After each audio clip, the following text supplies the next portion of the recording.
Hi mga Bets! Welcome back sa aming YouTube channel. So, ngayon is hindi masyadong masaya yung vlog natin dahil si Andrew po ay nasa loob ng ospital na to. Medyo hindi maganda ang pasok ng taon ngayon dahil nandito kami sa ospital, pero good thing naman yung operahan na ni Andrew. Yes. So, sa mga hindi po nakakaalam, si Andrew po ay may appendicitis. So, buti na lang daw, sabi ng doktor, is nasugod siya agad kanina kasi nung inooperahan na siya, fresh pa yung pagputok ng appendicitis ni bakla. So, good thing is natanggal agad kasi kung hindi daw yun natanggal, anong mangyayari din? Kasi ano yan, parang came from my experience. Person ko rin nalaman yon. Pag once na pumutok yun, parang oras lang yung itatagal, malalasin yung katawan. So, fortunately, nadala naman si Andrew agad. And ayun, ngayon, pinaproblema namin is financial, pero sa awa naman ng Diyos, nagawa ng paraan yung down payment. And yung family nila Andrew, hindi na po namin sila inobliga na problema sa mga bills kasi alam namin yung stress na pwedeng idala nila sa kanila. Kaya kami, yung hanggat kaya namin, using our platforms, ginagawa namin ng paraan para kahit paano ay hindi na ganun malaking problema kasi nakakaawa naman yung sister namin na may dinaramdam na may stress pa sa bill. So, kaya bago operahan si Andrew, kinausap na namin siya agad sa video call na okay na, tapos na yung lahat ng bayarin, na wag na siyang ma-stress, kami na bahala sa lahat. And siya, mag-chill na lang siya dyan and magpagaling and mag-pray. Kaya ayun, ngayon is successful yung operation ni Andrew. Thank you Lord.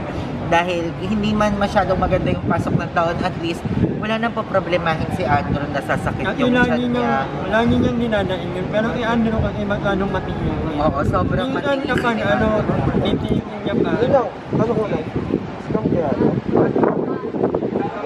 So, maraming salamat sa mga nag-attend ng help kay Gold. And sa mga scammer, please, hindi ito ang Hindi ito yung tamang oras. So, walang tamang oras ang pang-scam. Itigil natin yan. then, tuwing tanghali, sana, di hindi, ba? at saka tawag dito, maraming salamat din kasi may mga nagko-comment din na bakit kailangan pa natin mag-post ng ganyan, why do we need to ask for help.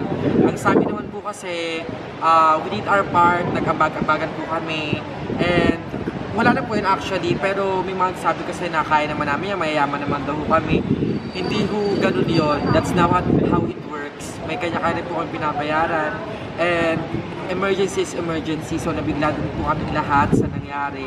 And we are making the best way para kahit paano hindi na magkaroon ng mag-abala sa ibang tao. Yes. Pero need po talaga eh. We're not obligating you na magbigay sa amin, makatulong. Pero if you have some, diba? Yun lang naman po yun. And di namin kayo na-obliga. So huwag ko kayo magalit.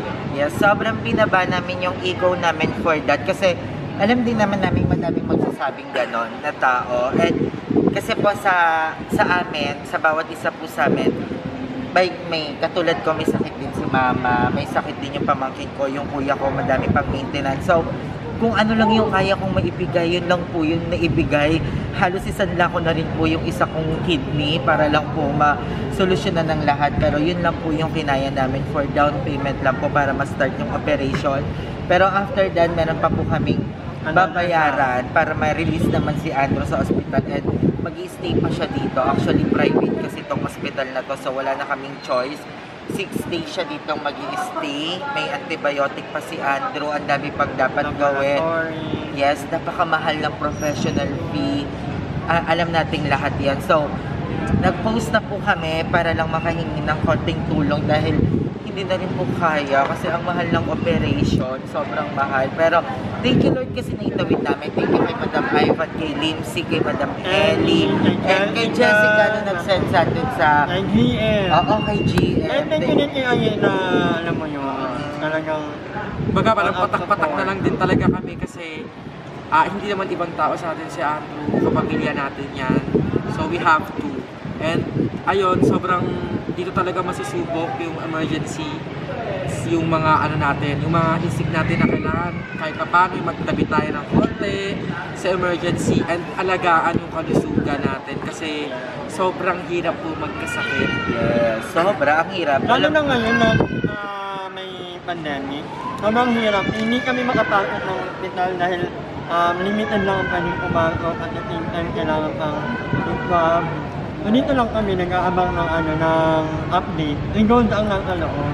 So, nagbabayad na si Gold. Nagbabayad na actually si Gold. So, thank you Lord kasi naitawid namin to ngayong araw kasi sobrang biglaan. Sobrang biglaan. Pinauwi pa ako ni Madam Ivan. So, fresh from biglaan. kainin. Oo, fresh from kainin. And, ayun, ang dami. Sabi ko nga kay Andrew kanina habang magka-video call kami, huwag kang tumakas. Diyan ka lang. Kasi baka tumakas si Andrew. Diba? Baka mag-winet. Gano'n, diba? So, ayun lang. Andrew, sana maging malakas pa yung mo, di ba? Kasi, Maka-recover siya. maka-recover siya agad. Kasi nung pagkatawag kanina dito, kinabahan kaming lahat. Na parang, relative ni Andrew Biyong. Sabi ko, no, kinabahan. Pero ni ano Bidyo, magmamadali. Oo, as in, Pray kami din, sabi namin na yun. Pray kami. Tapos pagbaba, naniningil na pala. Hindi, charot lang. Hindi, sabi daw, Oksa daw ang oo, operation. okay na daw, successful, at binigay yung good news sa amin na buti na lang daw, nasugod ng mabilis si Andrew. Kasi kung napatagal pa daw yun ng isang araw, baka pumutok na daw talaga ng sobra or kumalat na yung sa katawan niya. So, thank you Lord, thank you sa family ni Andrew, kay Mami Debs, kay Jessa, na sinugod agad si Andrew. And, ayan, sana Andrew kung mapanood mo to, huwag ka nang magtiis, diba? Sana hindi mo tiisin, sana hindi mo si Andrew kasi yung kaibigan namin na hindi nang i-istorbo. Ayaw niyo ma-restore ko kaya agad kaya niyang tigsin yung sakit, titigsin. Oo, diba? So, ngayon, buti na lang talaga nagpasugod si Andrew sa ospital kasi wala kami sa tabi niya, nasa tansa siya kasi doon siya nag-celebrate ng Christmas and New Year. Buti na lang talaga andun yung family niya and malapit lang yung hospital dito. At buti na lang din, ang bibilis ng aksyon ng mga tao dito sa ospital na to, ng mga nurse, ng mga doctor. So, thank you so much. Thank you, Lord, na naoperahan si Andrew. Kasi parang feel ko hindi na namin kakayanin na mawalan pa ng isa ng sobrang aga. Wait lang. So, ayan, waiting pa rin kami dito for the payment, kung magkano na lang balance namin. Para kay Andrew, lahat gagawin namin, di ba? This is what spreads are for. So, ayan, natayin lang natin si Gold and titingnan na natin yung final result. And I think naman okay na lahat kasi yun na yung sinabi ng doktor. It's all fine. Antibiotic na lang and pahinga. So, yun. Update. Oo, tsaka hindi kami makakaakyat sa taas dahil kailangan ng swab ng bawat isa and hindi na namin kaya yung bayad sa swab. So, si Gold na lang yung pinag-swab and siya na lang yung makakaakyat-akyat sa taas. Okay na si Andrew. Yes, okay na si Andrew. Yun ang pinaka-importante. Yun yung unang-unang sinabi ko kay Gold na huwag namang hinayang sa pera. 'Di ba? Kung ano yung magpapabuti kay Andrew, gawin na agad, 'di ba? Huwag na magdalawang isip kasi yung pera kayang-kayang pagdiskartehan yan, kayang-kayang kitain ulit yan. Pero yung buhay sobrang hirap pag magsisisi pa tayo sa dulo, 'di ba? Dahil lang sa gusto nating magtipid. So, ayun, and we are so happy na okay na si Andrew, na naoperahan siya, na successful yung operation, di ba kala? So, yun lang. Antayin natin si Gold, so magbabalik kami maya-maya. Gold, kamusta? Okay lang. Bayaran ko na yung mga tawag dito sa... Ang tawag dito lang sa partial payment. Camera. Di namin natin nakakala ko sa kanya. So, ayan, napabayad na rin tayo ng partial. So, ayan, di ba? That's fine. Ano na? Ay, itabi mo yan, Gold, ha? So yun, swab test lang ako para kung sino yung magiging guardian ni Andrew sa taas kasi kailangan daw yun dahil sa lumalaganap ng Omicron. So yun, for safety purposes naman to. So yun, kasama na rin pala siya sa charges sa binayaran. Magkano na total? Ba? Magkano total? Wala pa. Pagka ano pa, tag dito? Oo, kasi may Discharge. 6 days pa na mag-i-stay si Andrew. So yun. Pero lover lang. Lover Sabihin lang. mo, Lover alagaan si Andrew. Pag may mga kailangan, chat kami agad. Pero bawal daw yung mga pagkain. So dextrose lang talaga siya. Okay. Oo. Kasi intestine na yun. Intestine kasi yun. So yun lang. So, Sana pray lang. pag-pray nyo lang si Andrew, guys. Wag tumigil. Pepay mo na okay siya. Huwag kayong tumigil sa pag-pray, lalo ka na Gold kasi kasama mo si Andrew. Oo. Sa fifth floor si Andrew eh.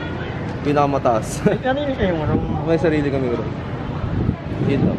So, pray nyo lang si Andrew, guys. Oo, wag mag-hesitate na mag-chat agad pag may kailangan. Dahil kami po is uuwi na rin, dahil hindi naman po kami dito pwede magstay ng matagal. Hindi po to Wawawin Studio na pwede kami pwede mag-walk-in dito. Totoo. So, kailangan naming umuwi na asikasuhin pa namin yung BNP house. Ang dami pa namin dapat asikasuhin. So, Andrew, paglabas mo okay na ang lahat, 'di ba? Para paglabas ni Andrew, as in good vibes na lang lahat. Video na ulit.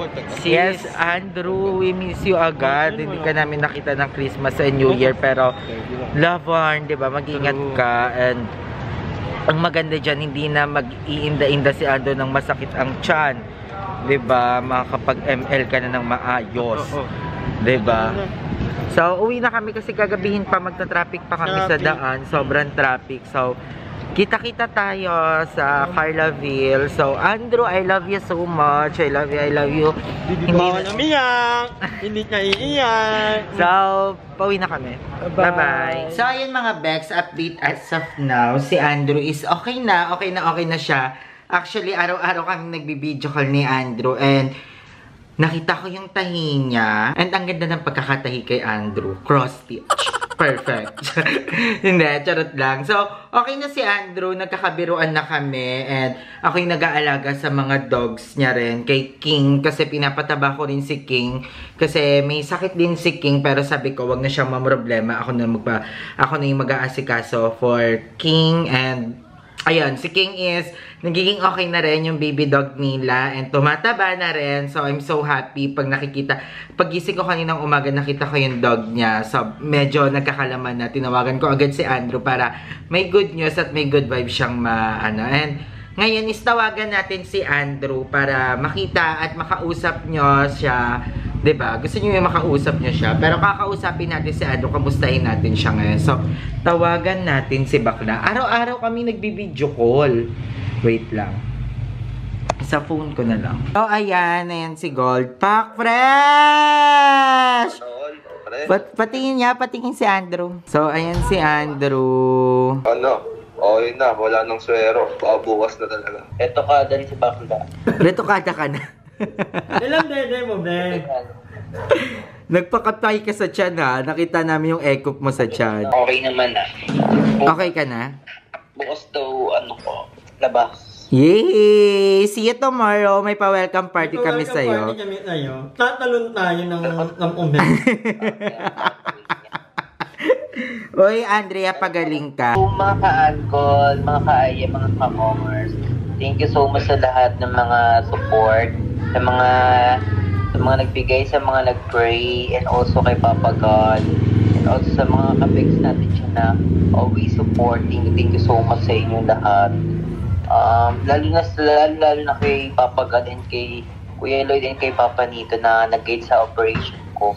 Yes. Biglaan, naging successful yung operation ko. But bukas, nakakauwi na tayo. Yay!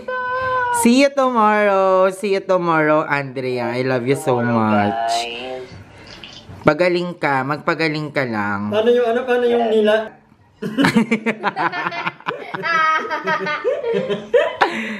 I love you so much, Andrew. Magpagaling ka. See you tomorrow. See you tomorrow. I love you so much.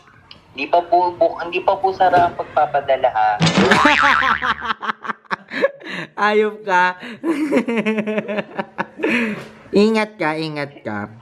Ano, asan si Gold? Fan na rin po ang next natin.